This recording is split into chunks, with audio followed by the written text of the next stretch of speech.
வாசிக்கிறோம். வாசிப்போம். ஏசாயா 43ஆம் அதிகாரம் 15ஆம் வசனம்.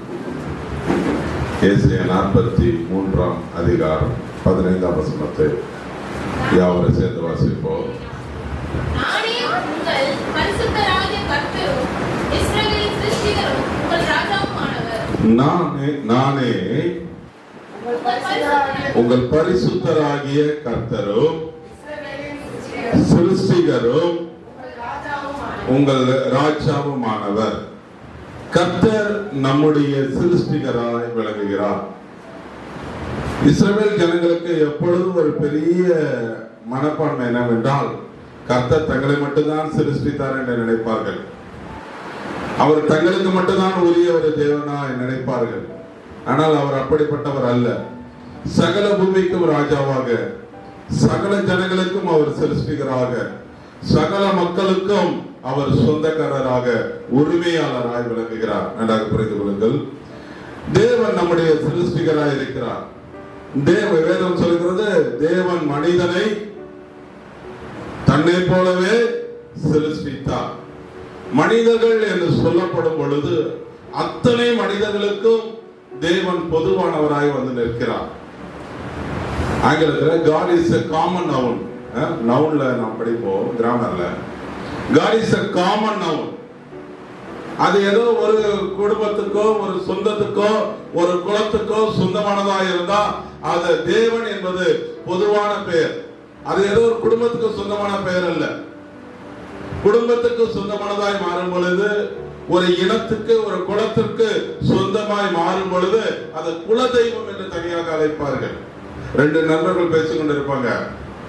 திடீர்னு 2 நாள் இருக்க மாட்டான். அடுத்த நாளுக்கு அப்ப என்ன காணோம், இல்ல நாங்க எங்க குலதெய்வ கோயிலுக்கு போயிருந்தோம். குலதெய்வ கோயில் என்பது அவர்களுக்கு மட்டுமே உரியது, அடுத்தவர்கள் சேர்க்க மாட்டாங்க. ஆனா தேவன் என்பவர் எல்லாருக்கும் உரியவர். God belongs to everyone.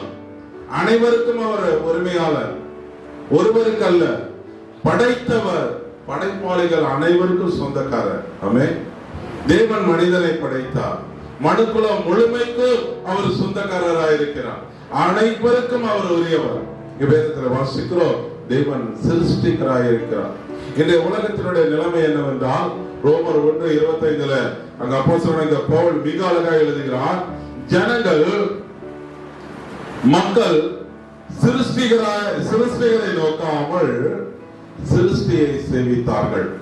யாரை நாம் வழிபட வேண்டும் என்பதை ஜனங்கள் அறியாமல் தாங்கள் படைத்தவர்களை அவர்கள் ஒரு தெய்வமாக கடவுளாக வழிபட்டுக் கொண்டு இருக்கிறார்கள். வேதத்திலே ரொம்ப அது வேதனையான ஒரு காரியம். யார் படைத்தாரோ அவரை விட்டு விட்டார்கள். நாம் படைத்தவர்களை நாம் தெய்வம் என்று சொல்லிக் கொண்டிருக்கிறோம். ஆராய்ச்சி விஞ்ஞானி ஐன்ஸ்டீன் சொல்லுவார், மனிதனால் ஒரு ஈயை கூட படைக்க முடியாது, ஒரு எறும்பை கூட அவனால படைக்க முடியாது. ஆனால் அவன் கோடிக்கணக்கான தெய்வங்களை படைத்துக் கொண்டு இருக்கிறான். கோடிக்கணக்கான தெய்வங்களை படைக்கிறான். ஒவ்வொரு மூலையிலும் அவனோட உட்கார்ந்து இருக்கு. அவ்வளவு தெய்வங்களை அவன் படைக்கிறான். நம்ம இந்திய வரலாற்றில் சொல்லுவோம், இந்திய சமயத்துல 30 முக்கோடி கணக்குகளற்றவைகளா இருக்கிறது. ஆனா ஒண்ணுமே படைக்க முடியாத ஒரு மனிதன் தெய்வத்தை மட்டும் படைத்துக் கொண்டே இருக்கிறான். ஆனா மனிதனுக்கு தெரியாத ஒண்ணு என்றால், இவன் படைப்பது தெய்வம் அல்ல, இவனை யார் படைத்தாரோ அவன் தான் தெய்வம். ஆமென். பெரியமானவர்களே, தேவன் என்று ஒருவர் இருக்கிறார். நாம் படைப்பது தெய்வம் அல்ல, நம்மை படைத்தவர் தான் தெய்வம். சங்கீதம் 100 வாசிக்கிறோம், நம்மை உண்டாக்கின தெய்வத்துக்கு முன்பாக நாம் பணிந்து குனிந்து முழங்கார் படியிட கடவோம் ஆறுங்கள். நம்மை படைத்த தேவனுக்கு முன்பாக நாம் பணிந்து குனிந்து முழங்கார் படியிட வேண்டும். நாம் உருவாக்கினவர்களுக்கு முன்பாக அல்ல. நம்முடைய கற்பனை திறன் இன்னைக்கு அபரிவிதமா போயிடுச்சு. டிஜிட்டல் வேர்ல்டுல டிஜிட்டல் சுவாமிகள்லாம் வந்துட்டாங்க. எலக்ட்ரானிக் வேர்ல்டுல எலக்ட்ரானிக்ல சாமி வந்துட்டாங்க. அதெல்லாம் தெய்வம் அல்ல, நம்மை உண்டாக்கினவர் மட்டுமே தெய்வம். நன்றாக கவனித்து பாருங்கள், வேதம் மிக அழகாய் சொல்லுகிறது, தேவன் என்று ஒருவர் இருக்கிறார். தேவன் என்று ஒருவர் இருக்கிறார் என்பதை மனிதர்கள் சொல்வதை காட்டிலும் தேவன் விளம்புகிறதை காட்டிலும் யாக்கோபு எழுதுகிறான், தேவன் என்று ஒருவர் இருக்கிறார் என்று பிசாசுகள் கூட கண்டு நடுங்கி அஞ்சுகின்றன என்று எழுதுகிறான். பிசாசுகள் பயப்படுகின்றன. தேவன் ஒருவர் உண்டு என்பதை பிசாசுகளுக்கு நன்றாக தெரியும். The existence of God, தேவனை பற்றின ஒரு தோற்றத்துல இறையியல் படிக்கிறவங்க தெரியும். ஏறத்தாழ 10 மேஜர் ஆர்குமெண்ட்ஸ் வச்சிருப்பாங்க. The ontological argument, the teleological argument, cosmological argument, theological argument, நிறைய the argument வாக்குவாதங்கள் நிறைய வைத்திருப்பாங்க. தர்க்க ரீதியான சிந்தனைகள். இந்த உலகத்தை பாருங்கள், இந்த உலகம் எப்படி உருவாக்கப்பட்டு இருக்கிறதோ, ஒரு வாட்சை பாருங்கள், ஒரு வாட்சை ஒருத்தர் உருவாக்கி இருக்க வேண்டும், அது போல இந்த உலகம் என்றால் அதை உருவாக்கி இருக்க வேண்டும் என்று சொல்லுவாங்க.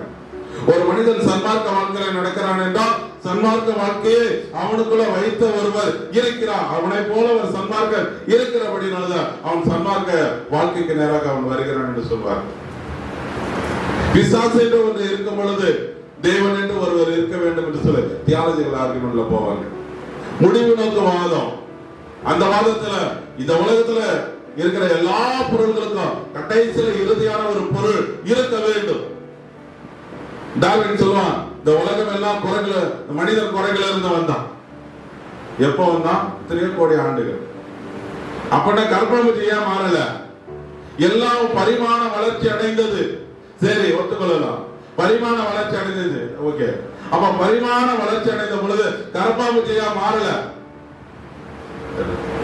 ஒரு விலங்கு அப்படியே படுக்கையில இருந்த விலங்கு அப்படியே முதுக துணிச்சு, முதுக துணின விலங்கு அப்படியே தலையை துணிச்சு, தலையை துக்கத்துல கை சின்னதாச்சு, அப்புறம் கால் ஒண்ணு நின்றுச்சு, அதை டைனோசரா மாறிடுச்சு. உருண்டு அணிலு அவ்வளவு பெரிய டைனோசரா இருந்துச்சு. உருண்டு பள்ளி, பள்ளிக்கு பேரு சாரஸ். டைனோனா ராட்சச பள்ளி, அதுக்கு பேர் என்னது? டைனோசரஸ்னா ராட்சச பள்ளியா அவ்வளவு பெருசா வந்துச்சு. அப்புறம் அதுல இருந்து ஒவ்வொன்றா வந்துச்சு. அப்புறம் குரங்கு வச்சு மனுஷன் எல்லாம் பெருசா இருந்துச்சு. சின்னது பெருசா வந்துச்சு, பெருசா இருந்து சின்னதா வந்துச்சு. ஆனா பாருங்க, ஏன் குரங்க மட்டும்தான் பெற்று போடுது, எறும்பு தான் பெற்று போடுது, கருப்பாம்பூச்சிகளை மட்டும் தான் பெற்றெடுக்கின்றன, மனிதன் தான் பெற்றெடுக்கின்றான். ஏன் மனிதனோட பரிணாம வளர்ச்சி நின்றுச்சுன்னா பதில் இல்லை. எல்லாமே ஒரு செல்லிலிருந்து வந்துச்சுன்னா அந்த ஒரு செல் முதல்ல எங்க வந்துச்சுன்னா பதில் இல்லை. ஏன்னா விஞ்ஞானம் என்பது அது குழப்பத்தினுடைய மூட நம்பிக்கையா இருக்கு. அது ஒரு மூட நம்பிக்கை. விஞ்ஞானம் என்று சொல்லுகிற அறிவியலே மூட நம்பிக்கையா இருக்குது. உயிரியல் சொல்றாங்க, சுவாலஜி படிக்கிறாங்க, பயாலஜி படிக்கிறாங்க, சேர்த்து அதனுடைய ஒட்டுமொத்த பேரை நம்ம தமிழ் என்ன படிச்சோம்? உயிரியல். உயிரை பற்றின இயல் அறிவு. அவன் உயிரை பற்றிய டார்வின் ஆராயல. ஓர் அறிவு, ஓர் உயிர், 7 உயிர், 3 உயிர், 4 உயிர், 5 உயிர், 6 உயிர். மனிதன் 6 அறிவு அல்லது 6 உயிர். இதான் அவன் சிந்திக்கவே. அந்த அறிவு என்பது இந்த உயிரினத்தின் படிநிலைகள் அவன் பார்க்கல. உடலுக்கும் குரங்கு உடலுக்கும் மனித உடலுக்கும் இருக்கிற ஒப்புமையை பார்த்தான். ஒற்றுமை, இது கண் இருக்கு, இது கண் இருக்கு, இது கால் இருக்கு, இது கால் இருக்குது, இது சிரிக்குது, இது சிரிக்கலாம், இது அழுகுது, நாய் கூட தான் அழுகுது. என் அன்பான தேவனுடைய பிள்ளைகளே, நாம் புரிந்து கொள்ள வேண்டியது என்னவென்றால், நம்மை படைத்தவர் ஒருவர் உண்டு. ஆமென். நம்மை படைத்தவர் ஒருவர் உண்டு. இந்த படைத்தவர் நம்முடைய ஆவிக்குரிய வாழ்க்கையில என்ன செய்கிறார் என்பதை மாத்திரம் இந்த நாளில சுருக்கமாக நாம் தியானிப்போம், வாசிப்போம். ஏசாயா 42ஆம் அதிகாரம் 5ஆம் வசனம்.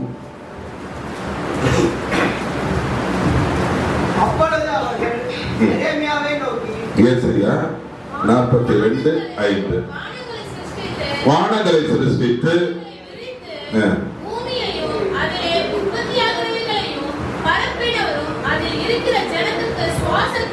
அதில் இருக்கிற ஜனத்திற்கு சுவாசத்தையும்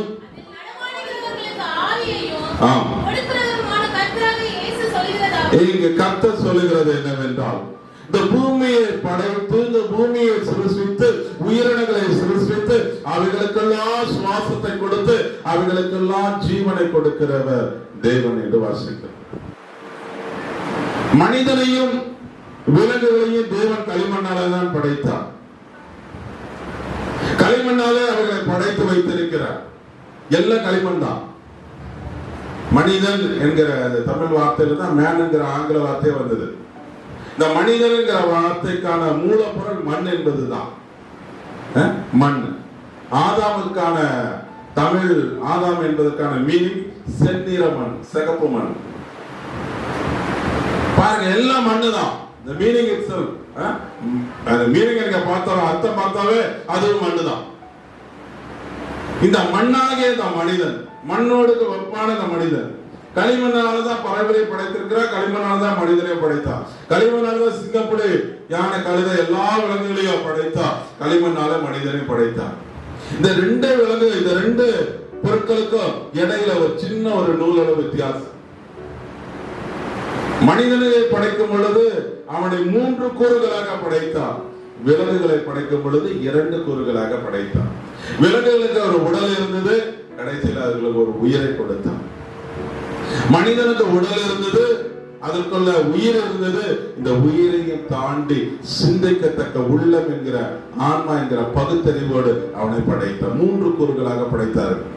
அவர்களை டைகோட்டானமி என்று சொல்வார்கள் வேத அறிஞர்கள். நம்ம மனிதனை ட்ரைகோட்டானமி, 3 பரிமாணம் உள்ளவன் என்று சொல்வார். மனிதனை தேவனுடைய விசேஷித்த படைப்பு மனிதன். ஆண்டவருடைய படைப்புகளுக்கெல்லாம் தலையான படைப்பு மனிதன். எல்லா படைப்பையும் படைத்து கடைசியில மனிதனை படைத்தார். மனிதனுக்கு அப்புறம் வேற ஒரு படைப்பு கிடைக்க உருவாக்கவில்லை. கடைசியில மனிதனை மட்டும் படைத்து மனிதனையே மீண்டும் எல்லாவற்றையும் படைக்கக்கூடிய தன்மையோடு தன்னை போல படைத்தான். ஆபிரகாம்னா அவன் ஒண்டி கட்ட, சாரானா தனி கட்ட, அவ்வளவுதான். இவங்களுக்கு பிள்ளையே பிறக்காது. ஆண்டவர் கேட்கிற, உன் பேர் என்ன? ஆபிராம். இனி உன் பேர் ஆபிராம் கிடையாது, உன் பேர் என்ன? ஆபிரகாம். நீ திரள் கூட்டத்துக்கு தகப்பனாய் மாற போகிறான். சாராளுக்கு உன் பேர் என்ன? சாராய். இந்த ராயில இல்ல, உன் பேரு சாராள். நீ திரள் கூட்டத்துக்கு தாய். நீ ஒண்டி கட்ட இல்ல, இனிமே நீ திரள் கூட்டம். உனக்கு உன்னால திரள் கூட்டம் உண்டாக போகிறது. ஜாதகத்தின் அமைப்பின்படி உனக்கு ஒண்ணுமே கிடையாது. ஆனால் ஆண்டவர் உன்னை மாற்றி அமைக்கிறார். ஆமென். வருங்காரியங்களை அவரிடத்தில் கேட்கிற யாபேசுடைய வாழ்க்கையில துக்கத்தை கர்த்தர் மாற்றி அவருடைய வாழ்க்கையை ஆசீர்வதித்தார். கொலோசியர் 2ஆம் அதிகாரம் 13-14 வசனத்துல வாசிக்கிறோம். அவர் நமக்கு விரோதமாகவும் நமக்கு எதிரடையாகவும் இருந்த கையெழுத்தை இயேசு குலைத்து போட்டு அதை சிலுவையிலே வைத்து ஆணி அடித்து துரைத்தனங்களையும் அதிகாரங்களையும் ஒழித்து கொண்டு வெளியரங்கமான கோலமாக்கி அவைகளை மேல் சிலுவையிலே வெற்றி சிறந்த இயேசு. ஐயா, உன்னுடைய ஜாதகம், உன்னுடைய அமைப்பு, உன்னுடைய கட்டம், உன்னுடைய பலாபல தசாபுக்தி எல்லாவற்றையும் இயேசு மாற்றி சிலுவையில வைத்து ஆணி அடித்தார். தாவீது சொல்வார், என் காலங்கள் அவருடைய கரத்தில் இருக்கு. தாவீது வயசான காலத்தில் சொல்வார். ஏன்னா அவனுடைய அண்ணன் தம்பிங்க 7 அண்ணங்க எல்லாரும் கைவிட்டாங்க. வீட்டுல வேலைக்காரர் இருக்கான், ஆனா இவனை போய் மாடு மேய்க்க வச்சான். 1000 கிராமங்கள் இது இஸ்ரவேல் நாட்டுல இருக்குன்னா அந்த 1000 கிராமங்களில ரொம்ப ரொம்ப ரொம்ப குட்டியோட சின்ன குக்கிரம் இதுதான், அதுதான் பெத்லகேம். எப்ராத்தான பெட்ட பெத்லகேமே நீ யூதேயாவின் 1000 கிராமங்களுக்குள்ள ரொம்ப சின்னோட ஒரு கிராமம். அந்த சின்ன கிராமத்துல இருந்த அந்த ஆடு மேய்க்கிற அந்த பையனை கர்த்தர் அழைத்து சமஸ்த இஸ்ரவேலுக்கு ராஜாவாக கொண்டு வந்து வைத்தார். அவன் தன்னுடைய வாழ்க்கையில இறுதி காலத்துல சொல்றான், ஒருவனை மேன்மைப்படுத்தவும் ஒருவனை உயர்த்தவும் உம்முடைய கரத்தினாலே ஆகும். ஆமென். என் காலங்கள் உம்முடைய கரத்தில் இருக்கிறது. ஜோசியக்காரன் போயிட்டு உங்க கையை நீட்டாதீங்க. உங்க வாழ்க்கை ஆண்டவருடைய கரத்தில் இருக்குது. உன் வாழ்க்கை எப்படி வேணாலும் அவர் தீர்மானிக்கட்டும், எந்த கிரகம் வேணாலும் தீர்மானிக்கட்டும், மாற்ற அவரால் முடியும். காலங்களையும் பிரமாணங்களையும் அவர் மாற்றுகிறார். காலத்தையும் மாற்றுவார், பிரமாணத்தை மாற்றுவார். எனக்கு அன்பான தேவனுடைய பிள்ளைகளே, நம்முடைய நாட்டில் ஒரு பெரிய ஒரு மன்னன் இருந்தான், சேர நாட்டு மன்னன். சேரர்கள் பகுதி என்றால் கேரளா, அந்த கர்நாடகா பார்டர் எல்லாம் கொண்டது. ஒரு சில பகுதிகள் தமிழ்நாட்டினுடைய கன்னியாகுமரி இதெல்லாம் கொண்டது தான். அது என்ன பகுதி? சேரர்களுடைய ஆட்சி பகுதி. அப்போல்லாம் மலையாள மொழியில் அப்பெல்லாம் என்ன மொழி தான் இருந்துச்சு? தமிழ் மட்டும் தான் இருந்துச்சு. இந்தியா முழுவதுமே தமிழ் மொழி மட்டுமே இருந்த காலகட்டம். அந்த நாட்களில் ஒரு தகப்பனுக்கு 2 பிள்ளைங்க. எப்படி ஜாதகம் கிடைப்பாங்கன்னா, இங்க ஒரு குழந்தை மேட்டர்னிட்டி ஏரியா, இங்க குழந்தை பிறக்க போகுதுன்னா இந்த இடத்துல ஒரு ஸ்கிரீன் இருக்கும். இந்த ராஜ காலத்துல இந்த ஸ்கிரீன் இருக்கும். அந்த பக்கத்துல ஆசான ஜோதிடர்கள்லாம் இருப்பாங்க, பெரிய குழு இருக்கும். அந்த டைமிங் அப்படியே கணிச்சுட்டே இருப்பாங்க ஒவ்வொரு செகண்ட் தான். இங்க குழந்தை சத்தம் பிறந்த உடனே அந்த தாதிமார்கள் அங்க போய் சொல்லிடாங்க, பிறந்துச்சு சத்தம் கேட்கணும் உடனே சொல்லிடாங்க. அந்த செகண்ட்ல ஜாதகத்தை நம்மளாம் எழுதிட்டு போயிட்டு ஏதோ ஒரு டைம் செகண்ட் அப்படி இல்லை, அவ்வளவு துல்லியமா எழுதுவாங்க. நல்லா கவனிக்க பாருங்க. மூத்த மகன் பிறந்துட்டான். ஜாதகம் சொல்லுது அவன் ஆட்சியில் அமர மாட்டான், ஆட்சியில் உட்காந்தா செத்துருவோம். அடுத்து கொஞ்ச வருஷம் கழிச்சு 2வது பிள்ளை பிறக்கிறான். அப்ப ஜாதகம் சொல்றாங்க இவன் தான் ராஜ்யத்தில் உட்காருவான், இவன் ஓகோட ராஜ்யம் பண்ணுவான்னு எழுதிட்டாங்க. சரி, முடிஞ்சு. கொஞ்ச நாட்கள் கழித்தது, அவருடைய பருவ நிலை வந்தது. பட்டாபிஷேகம் பண்ண வேண்டும். எல்லாரும் சபை கூடி இருக்கிறது, அவை கூடி இருக்கிறது, ராஜமன்றம் கூடி இருக்குது. அந்த நேரத்துல அவங்க அப்பா அம்மா என்ன பண்ணாங்க, அந்த இளைய மகனை கொண்டு வந்து பட்டாபிஷேகம் பண்ண வைக்க வராங்க. உடனே அவன் கேட்கிறான், என்ன ஏன் வைக்கிறீங்க? அண்ணன் இருக்கும் பொழுது எனக்கு என்ன அவசரம், அண்ணனை வைங்க. இல்லப்பா, அவன் அண்ணனை வச்சா என்ன ஆயிடுவான், மறிச்சிடுவான். உங்க அண்ணன் ஆட்சியில இருந்தா ஆட்சி பண்ண மாட்டான், அவனுக்கு வம்சம் இல்லை அப்படின்லாம் சொல்றாங்க. அவன் சொல்றான் கொஞ்சம் இருக்குன்னு சொல்லிட்டு உள்ள போனவன் என்ன பண்ணான், சமண மதத்தின் துறவியாக, ஜெயின மதம், சமண மதத்தின் துறவியாக மாறிடுவது நிற்கிறான். அந்த துறவியாட்ட என்னை யாரும் டிஸ்டர்பன்ஸ் பண்ணாங்கன்னு சொல்லிட்டு அண்ணனே ஆட்சி பண்ணிட்டு நான் துறவியா போறேன்னு போயிட்டான். இவங்களால ஒண்ணுமே பண்ண முடியல. உடனே அவனை தம்பி அண்ணகாரனையே கூப்பிட்டு ஆட்சியில் உட்கார வச்சு அவனை பட்டாபிஷேகம் பண்றாங்க. இப்ப என்ன நடக்குதுன்னா, அண்ணங்காரனுக்கு பேர் தான் சேரன் செங்குட்டுவன், தம்பிகாரன் தான் சிலப்பதிகாரத்தை எழுதின இளங்கோவடிகள். நல்ல கவனிங்க. தம்பிகாரன் தான் கண்ணகிக்கு என்ன எழுதுறான், வரலாறு எழுதுறான் இளங்கோவடிகள் சிலப்பதிகாரத்தை. அண்ணன் தான் போயிட்டு இமயமலை போயிட்டு கல் எடுத்துட்டு வந்துட்டு கண்ணகி கோயில கட்டு. எனக்கு அன்பான தேவனுடைய பிள்ளைகளே, நம்முடைய நாட்டிலேயே ஒரு வரலாற்றை, ஒரு ஜாதகத்தை மாற்றி அமைத்த வரலாறு இருக்கும் என்றால், ஒரு மனிதனால மாற்ற முடியும் என்றால், விதிய மதியால வெல்ல முடியும் என்றால், என் ஆண்டவரால எல்லாம் முடியும். அல்லேலூயா. எனக்கு அன்பான தேவனுடைய பிள்ளைகளே, சிருஷ்டிகர் நம் எதிர்காலத்தை மாற்றி அமைக்க வரும் காரியங்களை என்னிடத்திலே கேளுங்கள். என் பிள்ளைகளை குறித்து, என் கரத்தால் உருவாக்கப்பட்ட என் பிள்ளைகளை குறித்து எனக்கு கட்டளையிடுங்கள். ஏசாயா 45:11. எனக்கு கட்டளை போட நான் செய்வேன். நீ என்னால் படைக்கப்பட்டவன், உன்னுடைய எதிர்காலம் என்னுடைய கரத்தில் இருக்கிறது, நீ கேளு நான் செய்வேன். வரு காரியத்தை விட்ட கேளு. நம்ம என்ன போய் கேட்கிறோம், நம்முடைய பிள்ளைகளுக்கு எதிர்காலத்தை சிறப்பா கேட்கிற எண்ணமே கிடையாது. நம்முடைய பிள்ளைகள்லாம் எதிர்காலத்தை கீழ் நோக்கியே பார்க்கிறோம், மேல் நோக்கி பார்க்க வேண்டும். நம்ம தேவனிடத்தில் கேட்க வேண்டும். வரும் காரியங்களை அவர் மாற்றி அமைப்பார். 3வதாக சிருஷ்டிகர் என்ன செய்கிறார், சுருக்கமாக நாம் வாசிக்க முடியும்.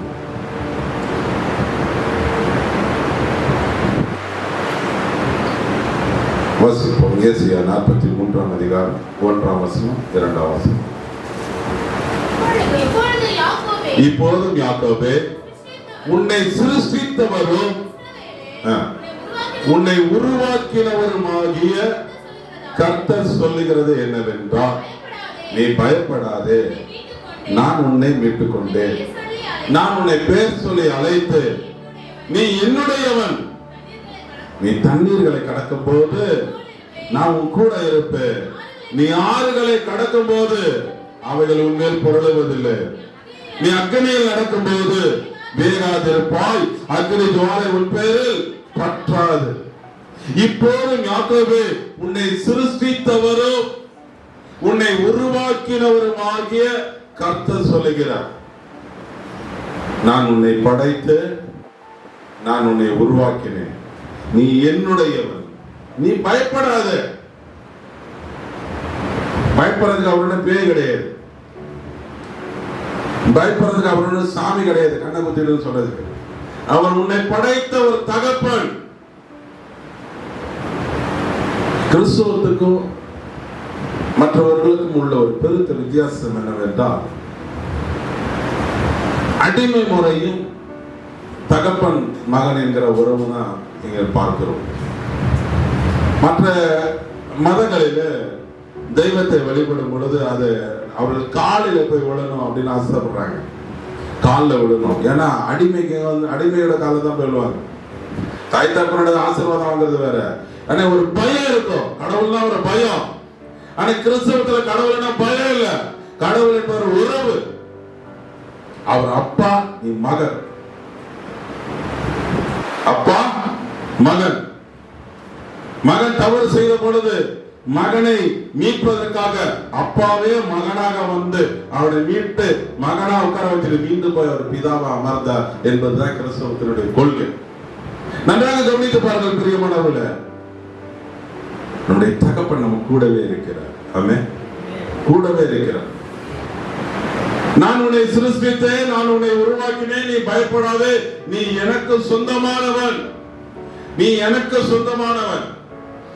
இந்த பிள்ளையை நம்ம பெற்றெடுத்துக்கிறோம், இந்த பிள்ளை என் பிள்ளை, என் சொந்த பிள்ளைங்க அப்படின்னு சொல்லுவது போல சிருஷ்டிக சொல்கிறான், உன்னை சொந்தமாக்குகிறான், நீ எனக்கு சொந்தமானவன். நீ தண்ணீர்களை கடக்கும் போது நான் கூட இருக்கிறேன். ஆறுகளை கடக்கும் போது, நீ அக்னியில நடக்கும் போது பாருங்க, நம்ம கூடவே இருக்கிறான். சாத்ராக் மேஷாக் ஆபேத்நேகோ அங்க அக்னியில இருக்கும் பொழுது கூட இருந்தான். யோர்தான் செங்கடலை இஸ்ரவேல் ஜனங்கள் கடக்கும் பொழுது தேவன் கூட இருந்தார். நாம் கூட இருப்பேன். மரண இருளின் பள்ளத்தாக்கிலே நடந்தாலும் நாம் கூட இருப்போம். அல்லேலூயா.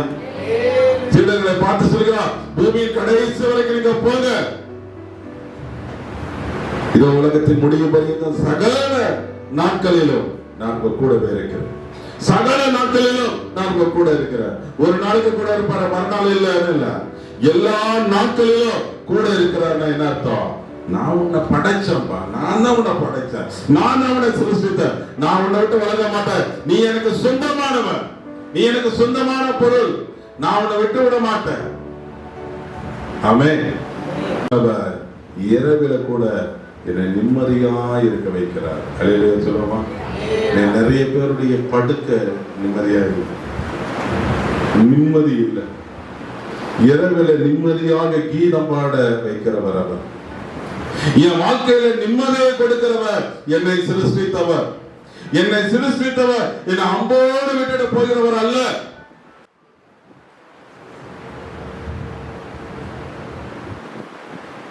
குர்ஆனுக்கும் கிறிஸ்துவுக்கும் ஒரு பெருத்த வித்தியாசம் உண்டு. அல்லாஹ் என்பவர் உலகத்தை படைத்தார், சரி, எங்க இருக்கிறாரு தெரியாது, எப்ப இருப்பாரு தெரியாது, கூப்பிட்டா கேட்கிறாரு இல்லையா தெரியாது. ஆனா நம்ம செய்யக்கூடிய தொழுகை மட்டும் செய்யணும், 5 வேளை தொழுகை. ஆனா கிறிஸ்தவம் அப்படி சொல்றது இல்ல.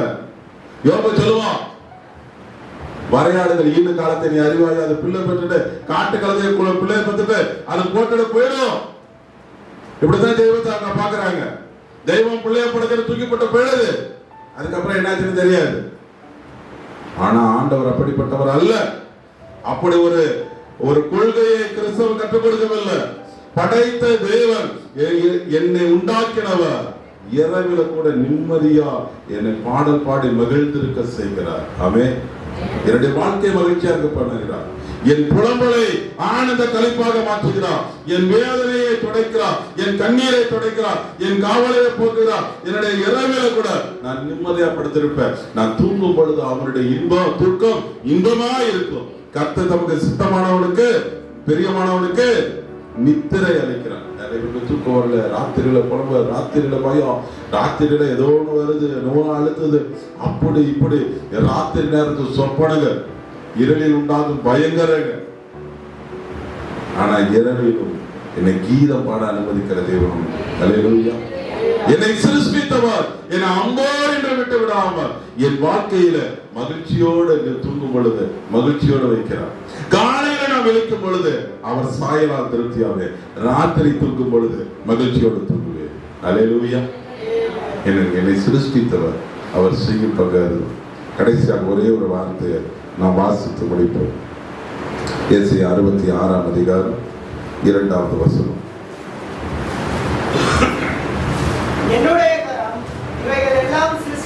என்னுடைய கரம் இவைகளை சிருஷ்டித்தது, எல்லாத்தையும் உண்டாக்கினேன். ஆனாலும் சிறுமைப்பட்டு ஆவியில் நொறுங்குண்டு என் வசனத்துக்கு நடுங்குகிறவனையே நான் நோக்கி போறேன். நான் படைச்சவன் எல்லாரையும் நான் படைச்சிருக்கிறேன். எல்லாரையும் நான் நோக்கி பார்க்க மாட்டேன். ஆவியில் சிறுமைப்பட்டு என் வசனத்துக்கு, கர்த்தருடைய வசனத்துக்கு நடுங்கி பயந்து கர்த்தருடைய வசனத்தை கேட்கிறவன் எவனோ அவனை தான் கர்த்தர் என்ன பண்ண கண்ணோக்கி பார்க்க.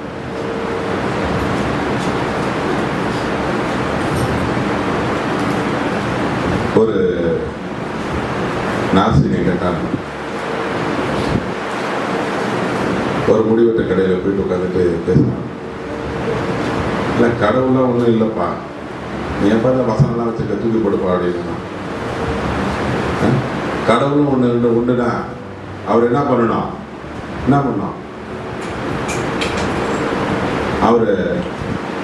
அவர் வரணும், அவர் இதெல்லாம் செய்யணும் அப்படின்னு போட்டாங்க. என்னோட கேள்வி கேட்டாங்க. அவரும் பொறுமையாக விட்டார். உடனே அவனுக்கு அவங்க வேலையில முடிச்சுட்டு அனுப்பும் பொழுது வெளியில் வந்தாராம். வெளியில் வரும் பொழுது வெளியில் நிறைய அந்த ரோட்டில் மக்கள்லாம் தாடி வச்சுட்டு சேவ் போனாங்க, அப்படிலாம் போனாங்க. முடியெல்லாம் வச்சு வைத்துக்கிறாங்க. அப்போ அவர் சொன்னாராம், இந்த உலகத்தில் முடிவெற்றவனே கிடையாது அப்படின்னா. முடிவெற்றவனா தான் நீ இருக்கியாப்பா.